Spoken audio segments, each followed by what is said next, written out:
বন্ধুরা, শমিকার নতুন একটা ভিডিও নিয়ে রবিবার দিন দুপুরবেলা তোমাদের সবার সাথে আবার গল্প করতে হাজির হয়ে গেছে।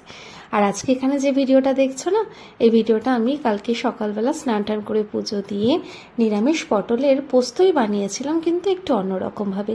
সেটাই তোমাদের সাথে শেয়ার করতে চলে এলাম।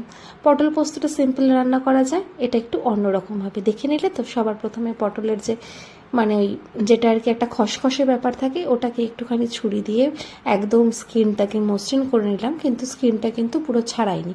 তারপরে পটলটা হালকা হালকা করে একটুখানি মাঝখান থেকে কেটে নিয়ে ভালো করে ছাঁকা তেলে ভেজে নিলাম। তারপরে আগে পটলটাকে পোস্তটাকে গুঁড়িয়ে নিলাম। গুঁড়িয়ে নেওয়ার পরে কাজু বাদাম আর টমেটো পেস্ট করে একসাথে ভালো করে পেস্টটা বানিয়ে নিলাম। তারপরে তেলের মধ্যে গোটা গরম মশলা আর তেজপাতা ফোড়ন দিয়ে দিলাম। ফোড়ন দেওয়ার পরে আর কাঁচা লঙ্কাও দেবে। তার মধ্যে ওই যে মিশ্রণটা করে রেখেছিলাম কাজু বাদাম পোস্ত আর টমেটো দিয়ে, ওটা ভালো করে ঢেলে দিলাম।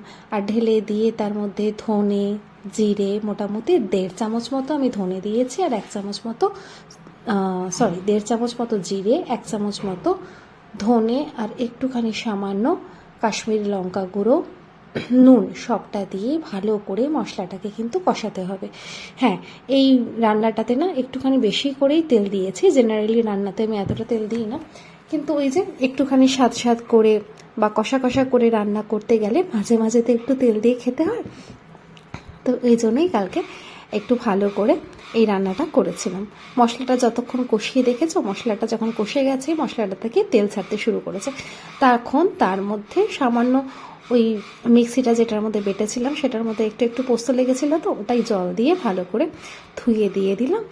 আর তারপরে যে গ্রেভিটা তৈরি হলো, গ্রেভিটা যখন ফুটে যাবে তখন পটলগুলো আগে থেকে ভেজে রাখা ছিল সেগুলোকে দিয়ে দেবে। আর তার মধ্যে যখন পটলগুলো ভালো করে মনে হবে যে পটলগুলোর মধ্যে গ্রেভিটা ভালো করে ঢুকে গেছে, সামান্য 3-4 মিনিট ফুটিয়ে নেওয়ার পরে গরম মশলা আর ঘি আর সামান্য একটুখানি চিনি দিয়ে দেবে। চিনি দিলে কিন্তু পটল পোস্ত খেতে আরও বেশি সুস্বাদু হয়। আর কাসৌরি মেথি হাতে ভালো করে একটুখানি ডলে নেবে। ডলে নিয়ে যদি কাসৌরি মেথিটা দেওয়া যায় তাহলে তার গন্ধটা আলাদা। আর এটা দিয়েই কালকে লালির বাবা খেয়ে খুব প্রশংসা করেছে, ভীষণ ভালো লেগেছে। তোমরা এইভাবে করে রাখতে পারো, ভালো লাগবে। ওম শান্তি।